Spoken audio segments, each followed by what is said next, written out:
Hey y'all, welcome back to a new video. Have you ever talked to someone who says, we do not need history, theology, or outside sources, just the word of God alone? They read a verse and interpret it in their own way, and when you question them, they'll say, I am just reading God's word. That's not my interpretation. That is God's word. But here's the problem. They are confusing God's word with their private interpretation, something the Bible itself forbids. The Bible actually never teaches Bible alone. Let's read 2 Thessalonians 2:15. Therefore, brethren, stand fast and hold the traditions which you were taught, whether by word or epistle. Paul commands Christians to hold to both written teaching, which is scripture, or oral teaching, which is sacred tradition. If the Bible alone were true, then Paul should have said, hold fast only to the written word. But Paul never said that. Even the early church existed before the New Testament was even complete. So Christians follow the oral teaching passed down by the apostles. The Bible forbids private interpretation. Let's read 2 Peter 1:20 through 21. No prophecy of scripture is of any private interpretation. For prophecy never came by the will of man, but holy men of God spoke as they were moved by the Holy Spirit. If interpretation were purely personal, this verse would make no sense at all. Peter is saying scripture cannot mean whatever you think it means. It must be understood within the same spirit and church that produced it. The Bible also commands authority in teachers. Let's read Ephesians 4:11 through 14. And he gave some to be apostles, some prophets, some evangelists, and some pastors and teachers, so that they may no longer be children tossed to and fro by every wind of doctrine. If everyone could just read the Bible, why did Christ appoint teachers? Because the church, not individuals, guards the truth. Let's read Acts 8:30 to 31. Philip ran to him and heard him reading Isaiah the prophet and said, do you understand what you are reading? And he said, how can I unless someone guides me? Even the Ethiopian reading scripture needed the church to interpret it. The word of God is perfect, but our understanding is not. That's why God gave us a church to preserve truth throughout time. Ignoring history is rejecting how God works. When someone says, we do not need history, they are basically saying, I don't care what the apostles taught or how Christians understood the Bible for 2,000 years. But Christianity is historical. The Bible itself is a historical record of God's actions through time. Psalm 78:5 through 7.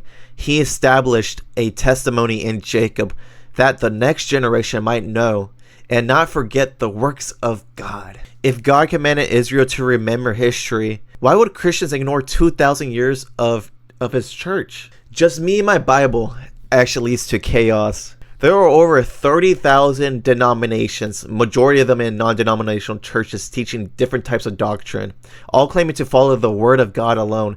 If the Bible interprets itself, then why is there so much division? 1 Corinthians 1:10 states that there be no division among you, but that you may be united in the same mind and judgment. And the Bible alone has done the opposite. It's created endless confusions and contradictions. Jesus founded a church, not a book. When we read Matthew 16:18 through 19, it states, you are Peter, and on this rock I will build my church.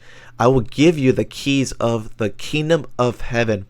Jesus didn't say, I will write a book and whoever interprets it right will be my church. He did not say that. He gave us a church. He built a visible, authoritative church guided by the Holy Spirit for 2,000 years. 1 Timothy 3:15. The church of the living God, the pillar and the foundation of the truth. The church, not the Bible alone, is called the pillar of truth. That's straight from scripture. Theology and languages do not matter at all. Theology simply means the study of God. If we really love God, why wouldn't we want to study him deeply? When someone says original languages don't even matter, they forget. The Old Testament was written in Hebrew and Aramaic, the New Testament in Greek. Misunderstanding translation can change doctrine. For example, in John chapter 1 verse 1, the Greek word logos doesn't just mean word. It refers to the eternal divine word a distinct person who was with God and was God from the very beginning. John isn't saying Jesus was merely God's, thought or a plan. He's proclaiming that the Son of God existed eternally, equal with the Father and the Holy Spirit. That is Trinitarian theology, straight from the Bible. Rejecting theology and history is rejecting the truth itself. Proverbs 18:2. A fool takes no pleasure in understanding, but only in expressing his opinions. Hosea 4:6. My people are destroyed for a lack of knowledge. When someone says, we do not need theology, they're literally saying, we don't really need to understand God. Just feel him. And guys, that's very dangerous, because love without truth leads to error. God gave us reason and intellect to know him better. So when someone says we don't need history, we just got to follow the Bible, you can simply just respond, that's exactly what every heretic in history has said. But the Bible itself refutes that idea. The Bible is not opposed to church theology or history. It depends on them. Christ never left us with Solo Scriptura. He left us with a living church guided by scripture, tradition, and the Holy Spirit. Thank you guys so much. And if you do not understand what I'm saying, this video is not aimed towards the doctrine of Sola Scriptura, which is what Protestants hold. This is a doctrine hold to Solo Scriptura, which believes only Bible alone, no theology at all. Thank you so much for watching, and I pray y'all have a blessed day. God bless y'all.